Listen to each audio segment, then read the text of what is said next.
Welcome everyone to Building Smart Canada's Member Community Monthly Meeting. I wish you all a Happy New Year for our first meeting in January of 2017. We bring these meetings to you through our Member Community Committee as well as the Communications Committee. If you have any questions or suggestions or are interested in getting more involved in us putting these meetings and other member services online for you, you can reach us at information@ivc-bsc.ca. And today we're pleased to have our guest from the United Kingdom, Mr. Rob Jackson. If you're not familiar with Rob, who's very prevalent on social media and presenting at different conferences. He's the Associate Director at Bond Bryan Digital and may even be why now digital is included with Bond Bryan. Rob, I can let you comment on that. But he will be presenting to us part of his Lego Architecture Meets BIM series, which he has online on his blog. And specifically, we're getting his input on how Open BIM or IFC is being used at Bond Bryan and in general from his perspective with his clients. So we're really happy to have you here, Rob. For anyone who's new to the GoToWebinar tool, you are on mute. You cannot speak to us. That's part of the function of the GoToWebinar tool. But there are two ways you can communicate with us. You can raise your hand with the raise hand button, and we can go to you. Or you, what is preferable is you can write your questions or comments in the chat window, and we will be taking questions at the end of the webinar. And you're welcome to enter those questions anytime throughout. Pour notre communauté francophone, c'est sûr que notre présenteur aujourd'hui est un anglophone d'Angleterre, donc ça sera en anglais. Mais on vous encourage, si vous avez des questions ou si vous voulez discuter encore plus à la fin de la présentation en français, on va rester en ligne avec vous. Puis surtout, vous pouvez poser vos questions en français, il n'y a pas de trouble avec ça. Merci beaucoup. Our members community, we have over 380 members at the moment, and we continue to develop out our affiliate program. So as you can see, we have some new groups starting to spread across the whole country under our affiliate program. If you would like more information on any of those groups, you're welcome to contact us at the email that was provided at the beginning. Overall, we are continuing to try and pursue this national network of excellence approach. And so without further ado, I'd like to pass it over to Rob. Thanks again for joining us today. And the floor is yours. Thank you. So I'm just going to start with a PowerPoint presentation, but I won't bore you to death with PowerPoint throughout the whole of this 40 or 45 minutes. There is quite a lot of technology on display. It's just examples of technology. Other tools are available, of course, with all of these things. It's very much about demonstrating process. Hopefully the technology doesn't let us down throughout this presentation. So I just wanted to talk a little bit about some of the context first before kind of showing you the actual project that we're going to look at. So Bond Bryan are an architectural firm, been around for 25 or so years. Our main office is in the north of England in Sheffield, which is the 4th or 5th largest city in the UK, in a converted church, but we also have offices in south of England and in London, and more recently Birmingham. So between those 4 offices, we are something of like 120 people, which is about in the top 50 architectural firms in the UK. So we're kind of a medium-sized practice, is kind of how we would be seen to most in the UK. Our kind of work varies across sectors. We pretty much do most things, probably with the exception possibly of healthcare projects at the moment. But our primary work is in the education sector, everything from primary schools all the way through to higher education universities. and that's kind of core to our business. Is probably 60–70% of our business. But we also do commercial and what we call advanced manufacturing, which is kind of what I call high-end sheds for the likes of Rolls-Royce and Boeing and those kind of clients. And some of that is linked again back to education. More recently, we've done some residential work, one-off houses, so there isn't really anything we wouldn't do. We apply our design skills to as many of these things as we can. We also offer strategic services, which is around helping clients understand their space utilisation and looking at their estates from a holistic point of view very early on. And of course, we offer digital services, which I'll talk a little bit about as we go on. So we can trace our history back to 1994, when we were 3D modelling. We're using ArchiCAD. We went straight from drawing boards to ArchiCAD, our authoring tool back then, and we were producing these 3D models, and they were very nice, selling things to clients, and then we were throwing them away and producing 2D drawings within our 3D tool. That presented its own challenges going forwards, but largely because the technology probably wasn't as mature as we would have liked it to be. Moving forwards, we kind of did that route all the way up to 2005, and I joined in 2000 as an architect, so a qualified architect by training. I'd fallen into a kind of CAD training role through ArchiCAD. Having never learned any CAD before, I suddenly went to CAD training within 12 months. And then we got this job, and a chap joined and said, I need to build, why don't we use the technology to deliver what many would call BIM now. So we had 3D model, 2D plans, elevations, sections, door schedules, window schedules, numerous visualization techniques, environmental analysis, and that model, this project, which is a college building in the middle of England, was kind of the benchmark for projects pretty much up until today. And then the same team moved on to another project in 2007, which is another college project, and followed many of the techniques they'd followed on the previous project, but the crucial difference here was we started exchanging IFC files with other consultants. So we have a 10-year history of exchanging models using open formats with others. And then we get to 2009, and we received a set of drawings from a famous architect in the UK. Really nice scheme for a scheme at Nottingham University. Lovely drawings, lovely scheme that we wanted to build, and we started working on it. And we quickly realised that none of the drawings actually aligned with each other. The plans and the sections didn't match. And that was really our final project, that we realised that 2D was no longer really a viable workflow for fundamentally delivering certainly the GA information on projects. So this was the last new build project that really you could trace back to 2D. There's still bits of 2D on refurb stuff, but certainly new build, this was the last one. And then in 2008, 2011, this was my sort of last project as a project architect. A fairly small building, but reasonably significant, I suppose, in our BIM journey, in that on this particular project we kind of resorted to modelling structure and the services design. Now, we actually only had 2 requests for information from the contractor on this project, so they were really, really pleased with how this delivery of the project had gone. We got our guys off the project much quicker than we would normally do, and so they became interested in how they could utilise BIM or 3D modelling certainly on a future project. So the next project we picked up was another college project, a £50 million project, so significant investment for a college to build a new building again in the north of England. And we did our usual thing of building a 3D model and visualizations, but we had all kinds of fun exchanging models between different software. And I think there's a blog piece specifically on the whole challenge of getting models working on this particular project. The bottom left one was Navisworks at the time, and the top left one was our ArchiCAD model. And trying to exchange model with a contractor who was our key client and not being able to get what we wanted out of it was a significant issue for us as a business. But setting those aside, those issues, we still delivered a fantastic building.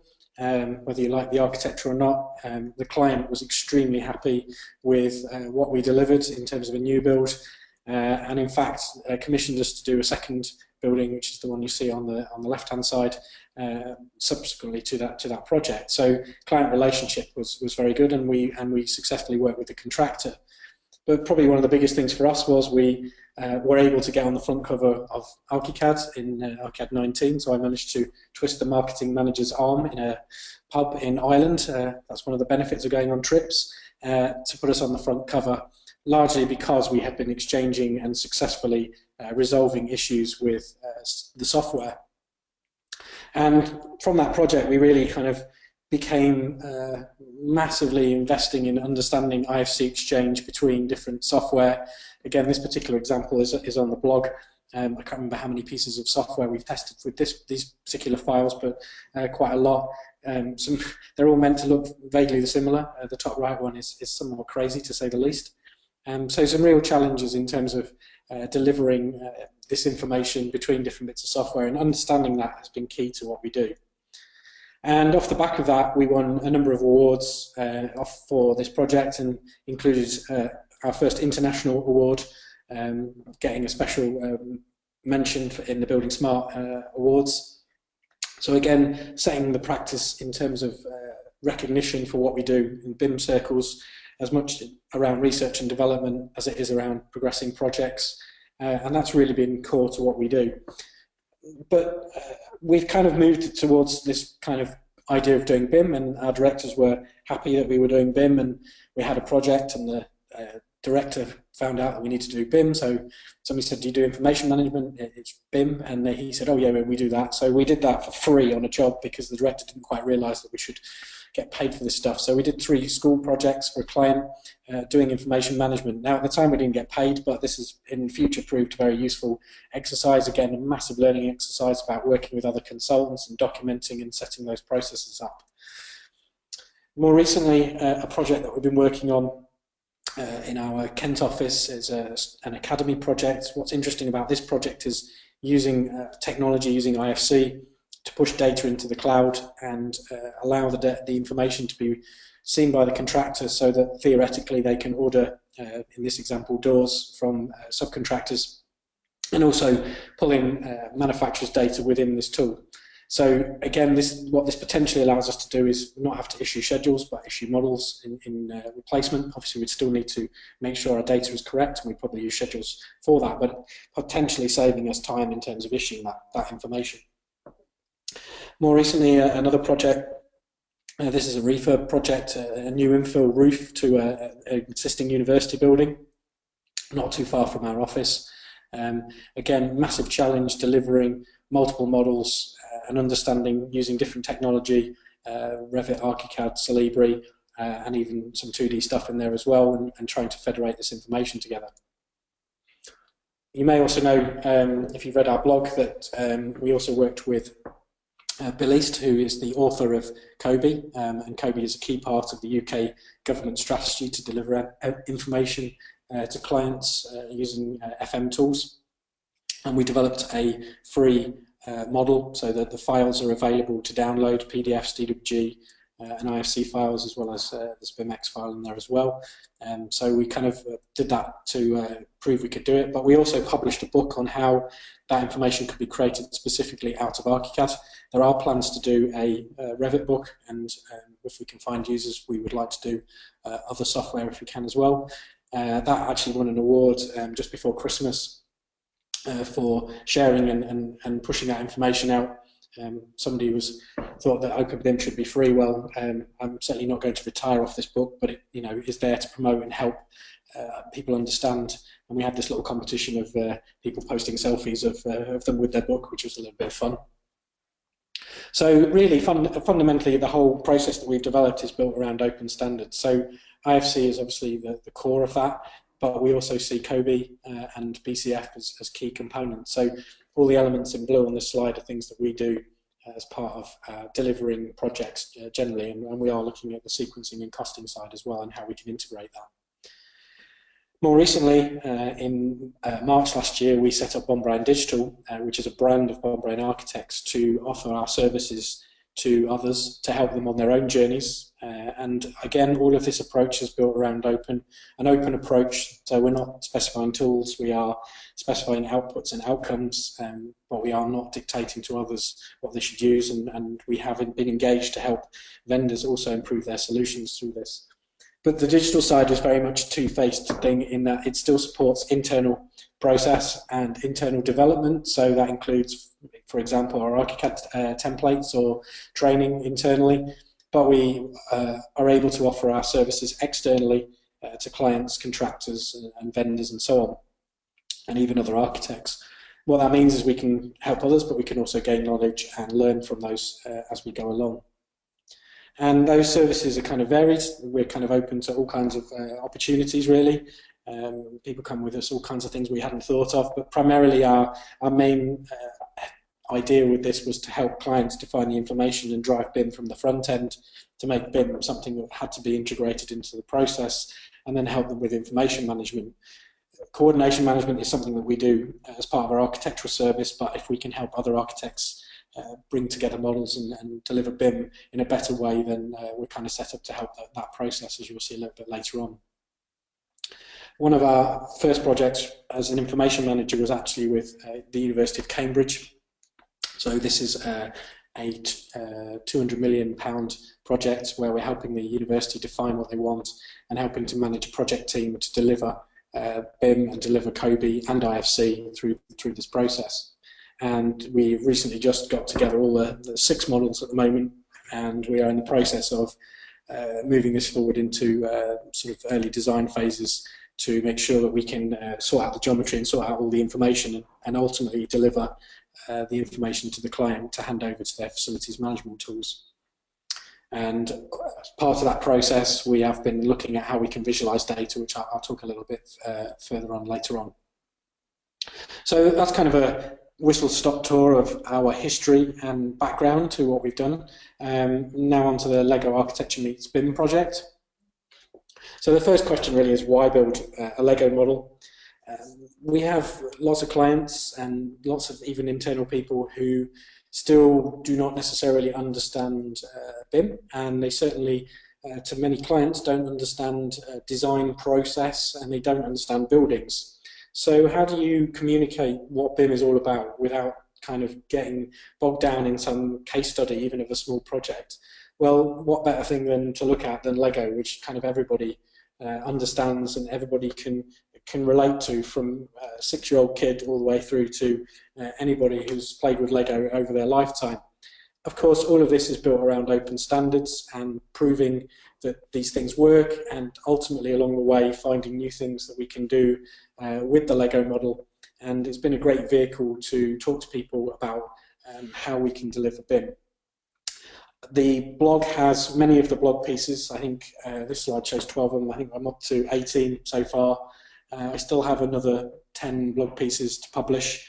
So this is really kind of a live representation of some of these blog pieces, and to give you a flavour of what's included. But much of the detail is on the blog pieces themselves. So I'm now going to jump out of PowerPoint and I'm going to go straight into ArchiCAD.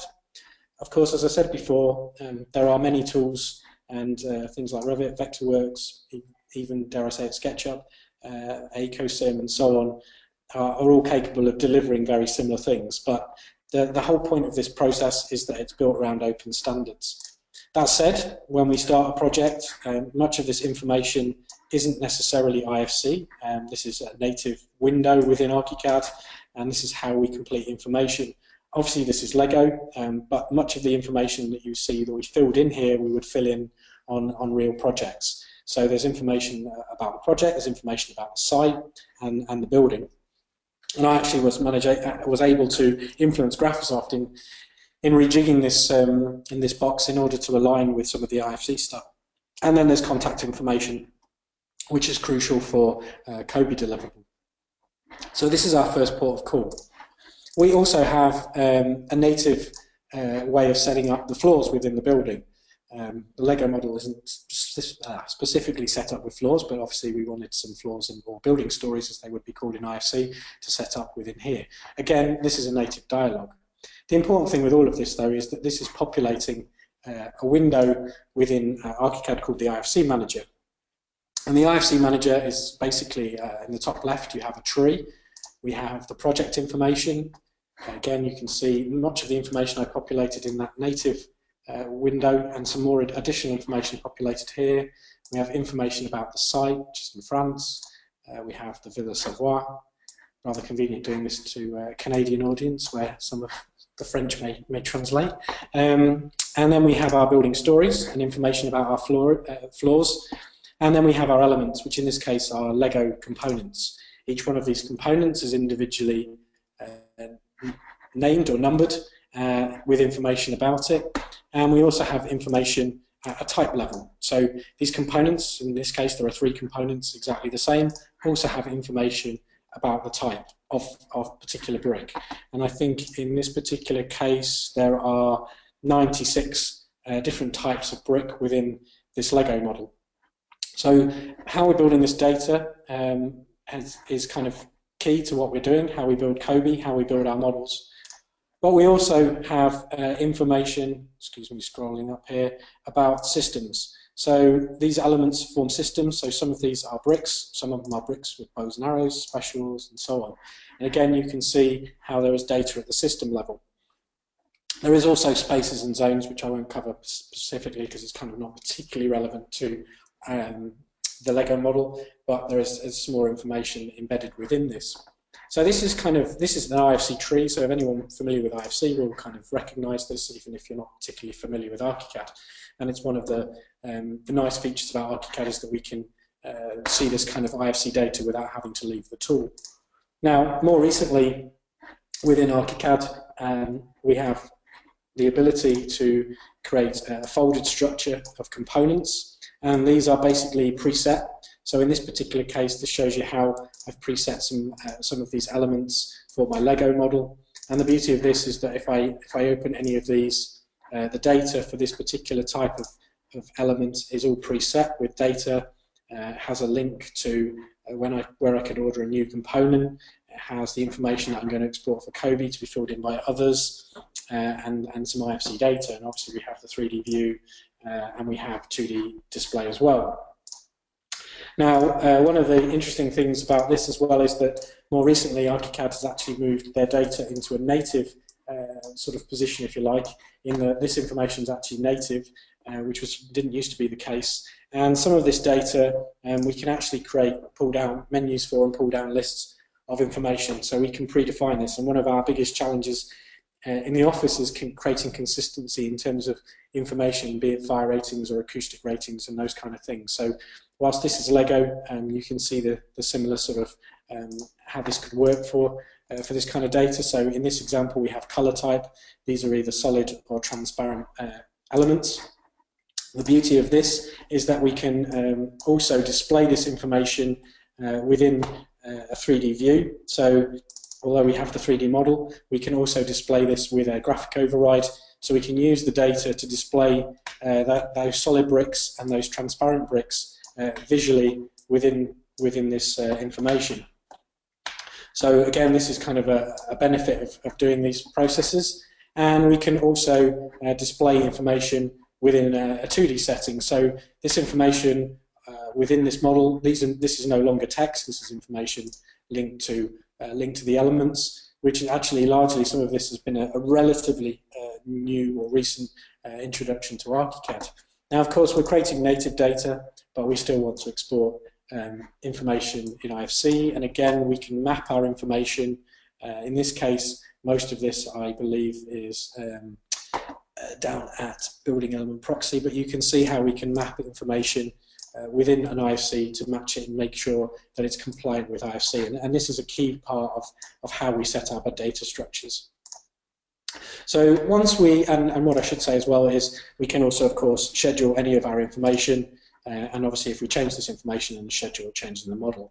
So a lot of this is BIM principles. If you understand BIM, of course, this is logical, but everything we're doing is built around open standards. So that's our ArchiCAD model. But we can also look at our model within a tool such as Celebri. It could be Navisworks or any other kind of tool. But again, of course, the important thing is that, again, our structure that we had within ArchiCAD is the same structure that we have within Celebri. So again, Celebri works slightly different. The project level is actually, you can get to the project level, but it's slightly a convoluted way of getting it. But site, building, building stories, and then we have spaces and elements within these, and we also have, of course, information about each of those components within the model. And we can look at any of the data related to these components, including our type names and so on. Of course, we can look at that data structure by element type, in this case only objects and spaces, but we can also look at it by layers. But a key part of Celebri is the model checking part, so validating these models. So of course we want to make sure that this Lego model is absolutely spot on. It isn't, and in fact that's actually a good thing, particularly for this. So for example here, this flagged up an issue with these bricks. These actually, if you just see, they overlap slightly and don't quite fit within this block. So this is an issue that we need to raise and flag up. And of course we can go through all of these things, be it information or geometry, and raise issues.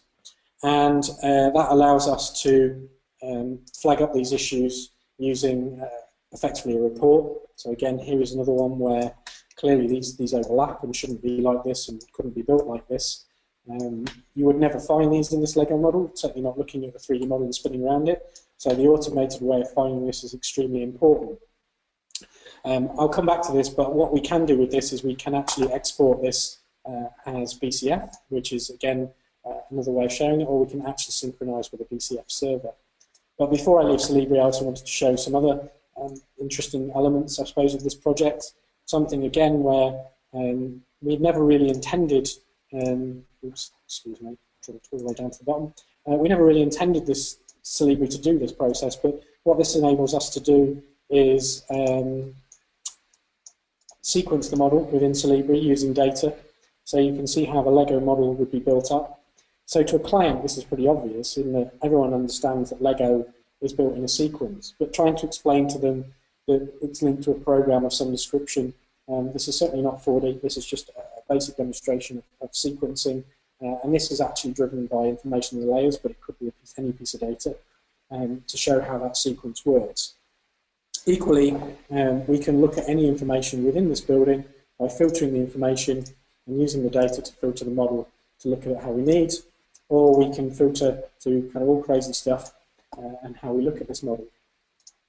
Of course, if we've got organized data, we can schedule this information. So, for example, we could schedule all the types. So here are all the types within this Lego model, and we can quickly jump down through these types and find any of these types within the model. Of course, if you have got types, you can then look at pricing and costing. Again, all of this is built around open standards. A core component in the UK is COBie.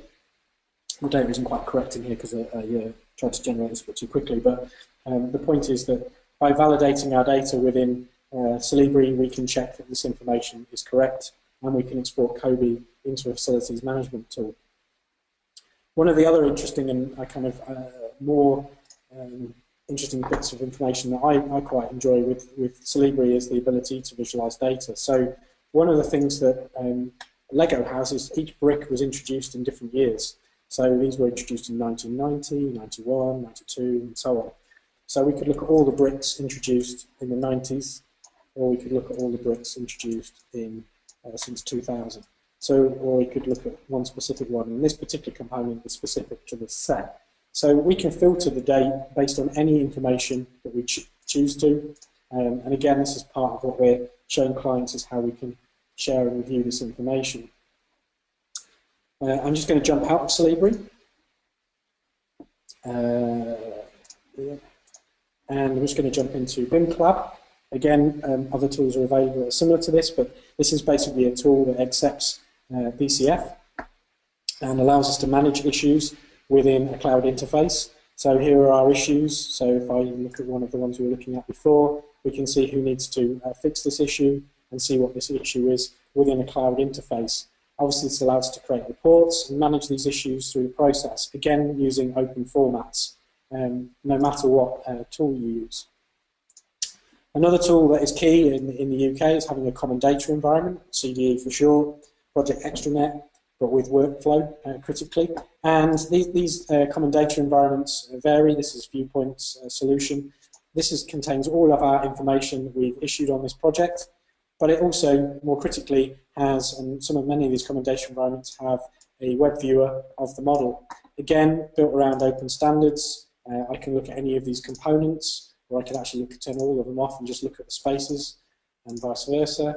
I can look at this as a containment tree, so I can look again at the building stories. And this also has a COBie component to it, but it's allowing the IFC model to be viewed through the cloud and shared with others. So again, information about these elements, and we can filter and view those models accordingly. So I'm now just going to really test the technology and jump to my iPad.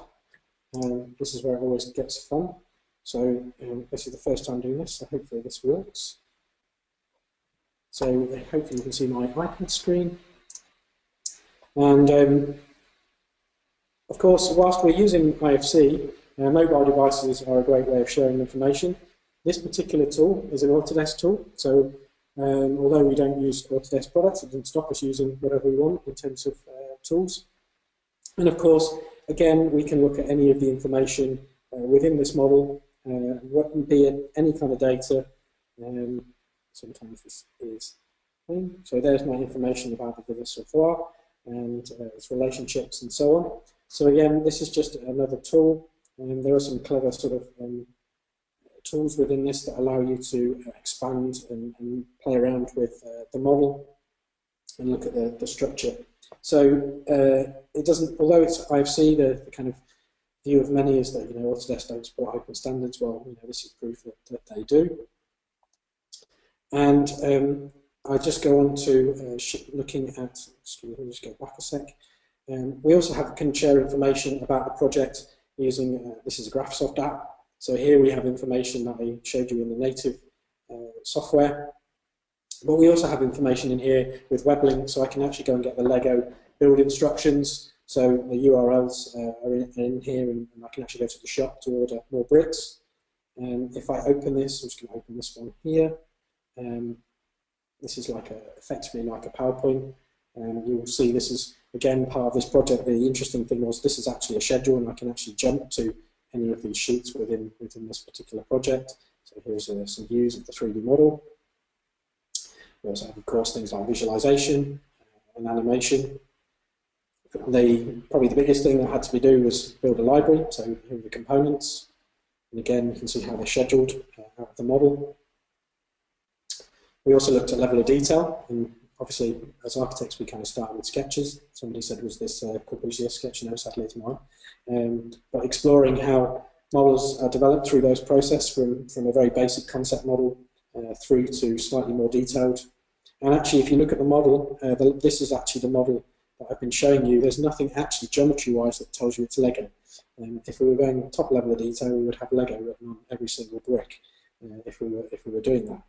And again, I've kind of already shown you this, but this is the open data structure. Again, I've published all of this on the blog, so you can look at it at your leisure. We will publish the files at some point in time, probably towards the end of the blog. I'm just going to jump out and I'm going to find the drawings. So here are my drawing sheets. And the clever part of this is that we can open this model from those drawing sheets and spin around it. Now, whilst this particular technology is not an open format, it obviously was built using open standards. So the point with open is that whilst we can share in an open format, we can still use it for other needs that potentially could be closed or connected, as I like to call some of them. But the beauty of this is that I can actually go and order a new Lego component if I've lost my Lego components, although you've got to love an advert. So again, we can use this intelligently as we see fit. So that's the BIMX model. I should also, in fact, let me just show you some other things that we have done with this model. Obviously, we exchange models with numerous bits of software.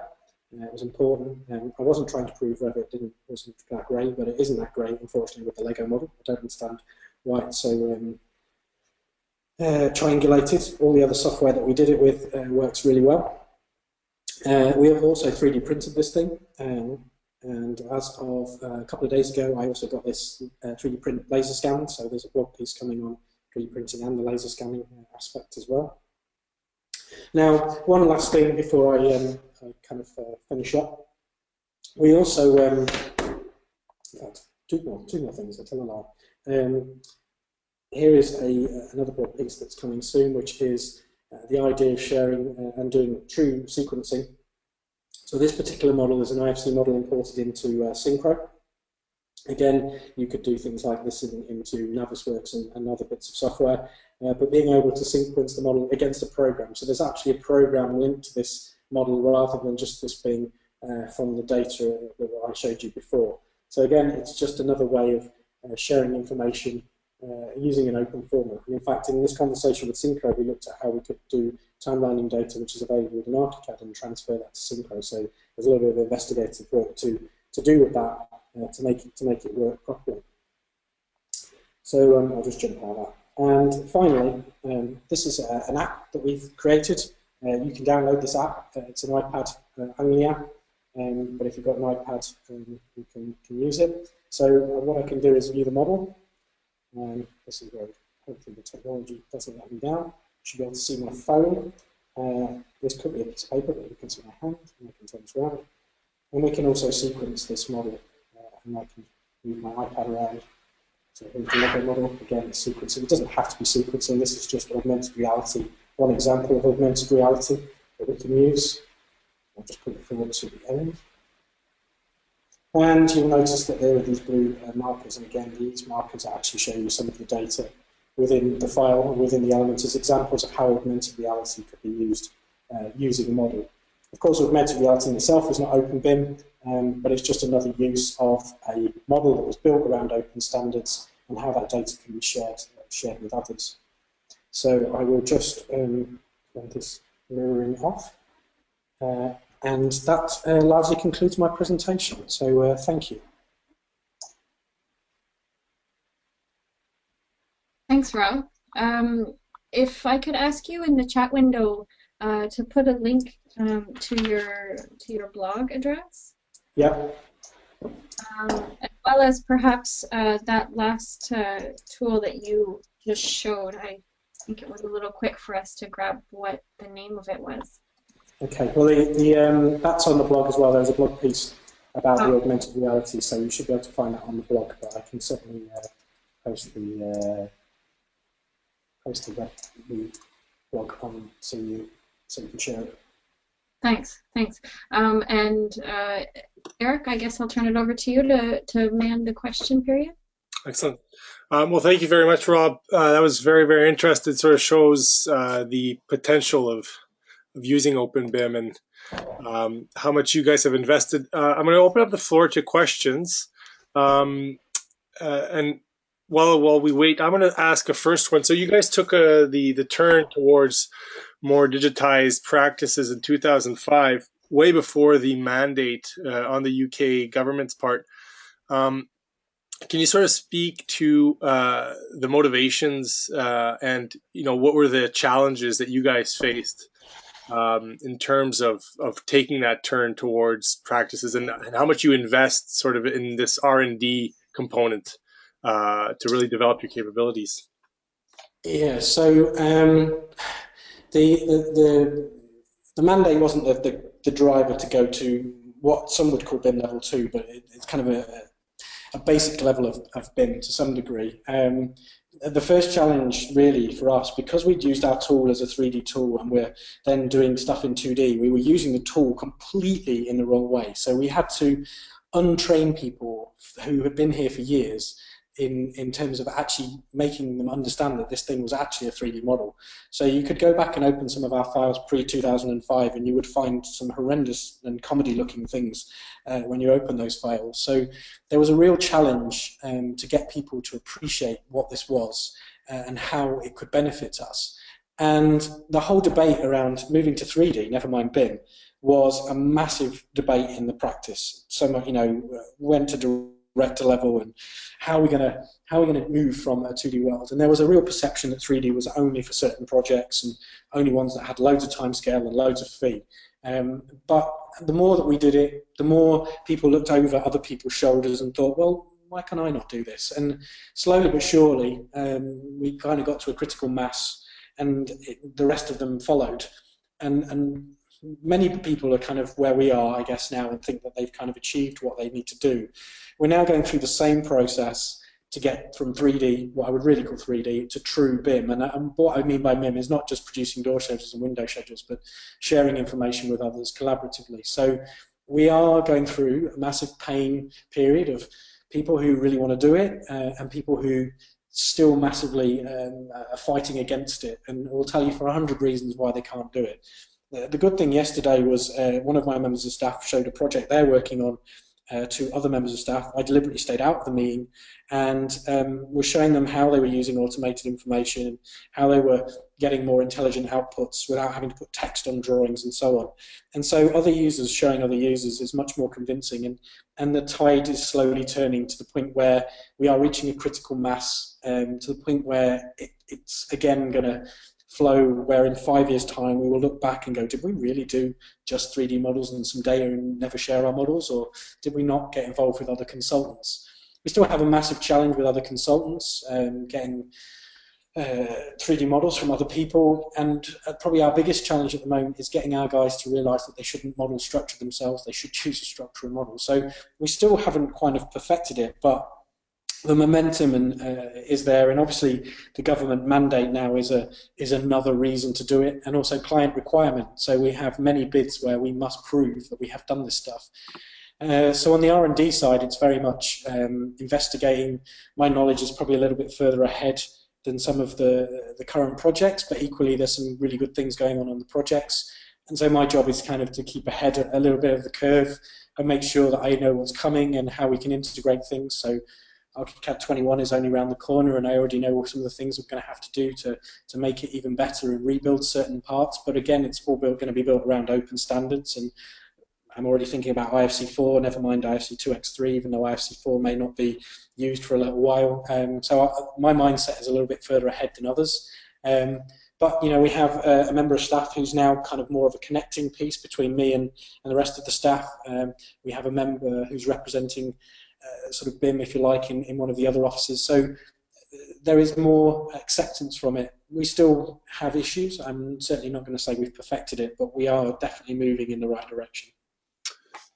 Excellent. There's a couple of questions here coming from the audience. One, have you guys explored energy analysis, integration into energy analysis using IFC, and specifically with the Lego model, but I guess as a practice as a whole?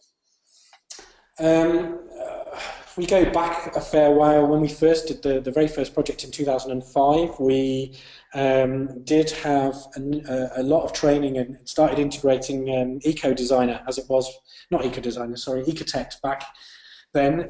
It sadly got bought by Autodesk, so it kind of disappeared off the radar, and we kind of got moving with that.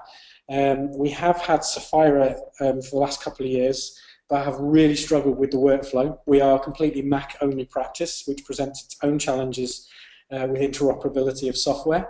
So that presents just as many challenges as perhaps not using a certain other named authoring tool. But more recently, I know that IES, which is quite a well-used piece of software, now accepts IFC, and talking to Graphisoft, I know that IFC is a better workflow than perhaps GBXML, which we have explored and had all kinds of issues with. I have to say that environmental analysis has not been the highest priority. Our highest priority has been exporting models to contractors and other consultants to make sure we can work with them. I won't say we've solved that problem, but we've certainly moved that argument forward, and now we're largely focusing on the import side. Environmental analysis is going to be important, but it's not my priority, and you have to pick and choose your fights. And I suppose my fights at the moment are largely around making sure that we can exchange geometry for coordination and information exchange. Around setting up the actual blocks themselves, there's two questions here. First off, is the library something that's open source and free for other people to play with? I don't know if you allow people to play with digital Legos. Well, so the blocks themselves were made in ArchiCAD. They were modelled. It was quite a challenge to model the Lego blocks. In fact, when I originally started this Lego model, the model was actually modelled at 1:1, so it's a pretty small thing. It actually proved a challenge for the tools because it was too small. So it's actually, the model is actually 100 times bigger than it has to be. Which actually worked out really well when you 3D printed it because it reduced it down to 1:1 again. But the blocks themselves are modelled, and I actually had to think, the second time round, I thought much more cleverly about how modular it is and making them in a modular way. The component library, to be honest, was made specifically for this project. They are ArchiCAD components, so they are well, they are basic GDL objects. They're not intelligent, they're not parametric in truth, although they could be. At some point, we'll probably give it away because, to be honest, they're not going to be much use for me on general projects. It presents a much bigger argument about how objects can be potentially cross-platform. Well, and that leads into this other question. So all the setup time to actually, so once you've developed your library, you can reuse it as much as you want. But how long did it take? You said it was considerable amounts of time to set that up. How much time do you spend in general setting up these components, these library components, to make sure that you have them consistently throughout your projects? The Lego model probably took me longer than the average project because it's different and it's not something I do every day. So thinking about even just the data that you have to put onto a Lego model is obviously very different to what you would do on a wall or a door or a window, which kind of I know backwards. Generally speaking, on real projects, we use the out-of-the-box library out of ArchiCAD. We build some content. We have some specific parametric objects. We have a couple of guys who can do those. But generally speaking, probably 95 to 97% of our stuff is just what comes out of the box. It's generic stuff. It is fully parametric, so we can deliver what we need. There's odd bits of furniture and stuff that we might model, but we're not sitting there building huge libraries. So the setup of projects is largely straightforward. Most of the effort in projects is actually setting the templates up and getting people to understand how we want them to use the template. So I could probably spend something like 3 months a year working on updating and producing a template that delivers the best outcomes for projects.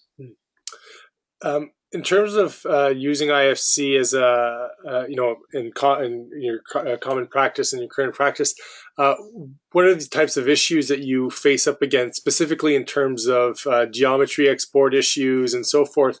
How do you get around that and make sure that when you're sharing IFC files that you're getting everything, you're sharing everything you want? So we do a number of things. One of them that we're still progressing to push into the practice is, as a minimum, I expect users to open the IFC file in Celibri Model Viewer before they send it to anyone. It's free on Mac and PC. That's a minimum. What we want people to do now is actually check their models using automated rules, which we've set up in Celibri to validate their models before they send to anyone. That's the IFC file in itself. Obviously, we then have the challenge of particularly opening it in our old friend Autodesk Revit. We are actually beta testers for Autodesk Revit because we have raised so many issues over the years in terms of compatibility, if you like, between those two pieces of software. We actually have Revit within the office as a tool to understand where we do get issues. So we have a support guy who spends a lot of time on email or phone talking to other consultants about the transfer of our models into their software. That includes, quite often, not just here's the IC, but here are the translators you need to use, the settings you need to use at your end. Quite often he will end up telling them how to export their model as well. So we've kind of invested in that side of things. People press the wrong buttons all the time, and it's a challenge. We have tried to standardize our translators, again pushing Graphisoft for simplicity around that area as well. So it's kind of a number of things really to alleviate the issues. We've also created a huge amount of test files. I have test files for columns, beams, walls, all kinds of stuff.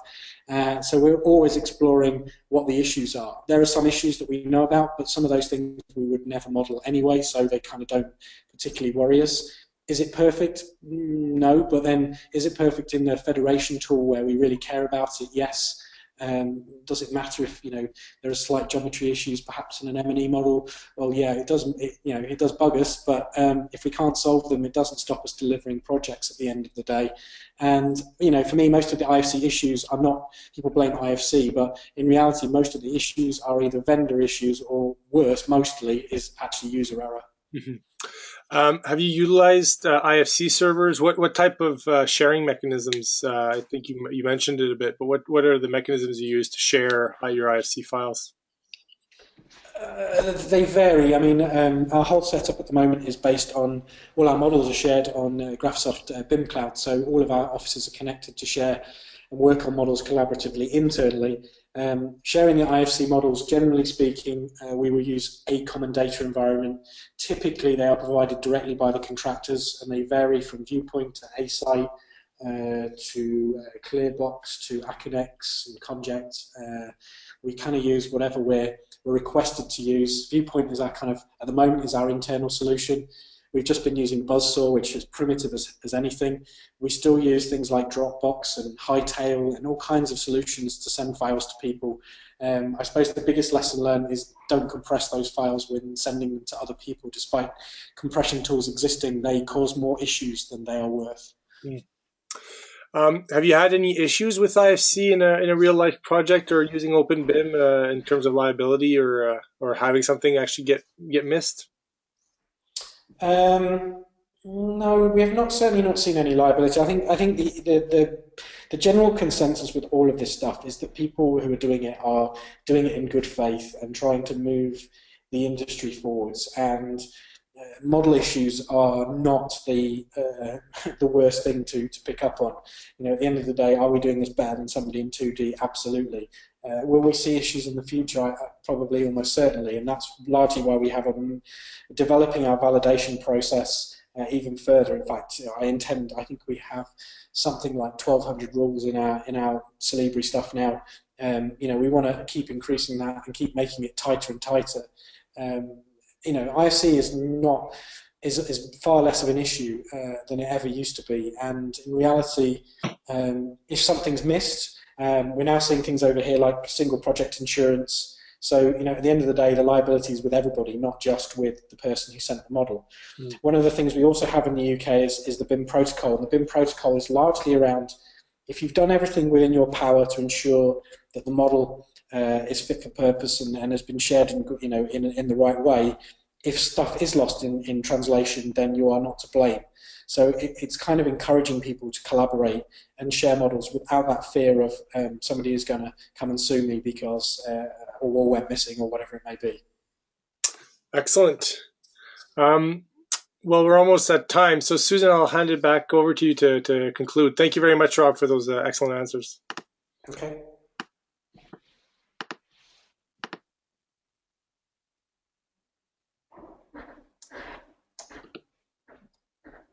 You're muted, Susan. Thanks. So our last wrap up for the day is to announce our next meeting scheduled in a month's time. We will be getting those details to you. It will be a presentation from Infrastructure Québec, Société Québécoise d'Infrastructure. They're going to speak to us on their BIM and integrated delivery model and roadmap that they're following, they have in place and are going through strategically by phase. Very interesting to see SQI leading as a public organization in that respect. So we look forward to their presentation in approximately a month's time, and we will get those specific details, date, time, confirmed and out to you, and please stay tuned through our monthly newsletter as well. Again, if you have any requests for presentations or speakers specifically, we are trying to balance between Canadian focus and international precedents. Please email us at information@ivc-bsc.ca. And we look forward to continuing to evolve out our program for this year, 2017. Thanks again to Rob Jackson. We do appreciate your time with us today. That's And okay. Yep, here ends our presentation for today. Thanks, everyone.